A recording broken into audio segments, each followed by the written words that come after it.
ಸ್ನೇಹಿತರೆ, ಹೊನ್ನೆವಾಣಿಗೆ ಸ್ವಾಗತ. ನಾವಿಂದು 2024-25ರ ಸಾಲಿನ ಕ್ರೋಧಿ ಸಂವತ್ಸರದ ಕರ್ಕಾಟಕ ರಾಶಿಯವರ ರಾಶಿ ಭವಿಷ್ಯವನ್ನು ಸಂಕ್ಷಿಪ್ತವಾಗಿ ನೋಡೋಣ. ವರ್ಷದ ಆರಂಭ ನಿಮಗೆ ಅಷ್ಟೊಂದು ಅನುಕೂಲಕರವಾಗಿ ಇಲ್ಲ.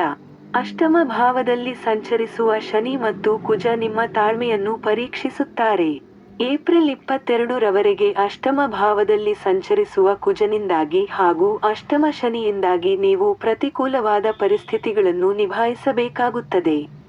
ಕುಟುಂಬದಲ್ಲಿ ಕಲಹ ಉಂಟಾಗಬಹುದು. ಅನಾರೋಗ್ಯ, ಮಕ್ಕಳಿಂದ ಕಿರಿಕಿರಿ, ಮಾನಸಿಕ ಕಿರಿಕಿರಿ ಅನುಭವಿಸಬೇಕಾಗಬಹುದು.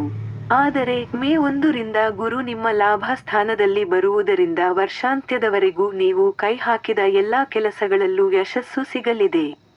ಮೇ 1ರಿಂದ ಆಗಸ್ಟ್ 25ರ ಅವಧಿಯಲ್ಲಿ ರಾಜಕೀಯದಲ್ಲಿ ಇರುವವರಿಗೆ ಪ್ರಗತಿ ಕಂಡುಬರಲಿದೆ. ಆಸ್ತಿ, ವಾಹನ, ಭೂಮಿ ಖರೀದಿಸುವ ಯೋಗವಿದೆ. ಆರ್ಥಿಕ ಸ್ಥಿತಿಯಲ್ಲಿ, ಉದ್ಯೋಗದಲ್ಲಿ ಪ್ರಗತಿ ಕಂಡುಬರಲಿದೆ. ಪೊಲೀಸ್, ಔಷಧ, ರಾಸಾಯನಿಕ ವಸ್ತುಗಳ ಉತ್ಪಾದನೆ, ಎಲೆಕ್ಟ್ರಿಸಿಟಿ, ಖನಿಜ ಕ್ಷೇತ್ರಗಳಲ್ಲಿ ದುಡಿಯುವವರಿಗೆ ಅಧಿಕ ಲಾಭವಿದೆ.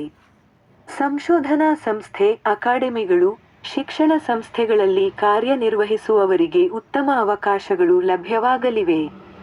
ಸೆಪ್ಟೆಂಬರ್-ಅಕ್ಟೋಬರ್ ತಿಂಗಳಲ್ಲಿ ಉದ್ಯೋಗದಲ್ಲಿ ಕಿರಿಕಿರಿ, ಮನೆಯಲ್ಲಿ ಅಸಮಾಧಾನ ವಾತಾವರಣ ಇರಲಿದೆ. ಆದಾಗ್ಯೂ ಲಾಭ ಭಾವದಲ್ಲಿ ಇರುವ ಗುರು ಹಾಗೂ ಚತುರ್ಥ ಭಾವದಲ್ಲಿರುವ ಶುಕ್ರ ನಿಮಗೆ ಅನುಕೂಲಕರವಾಗಿ ಇರಲಿದ್ದಾರೆ.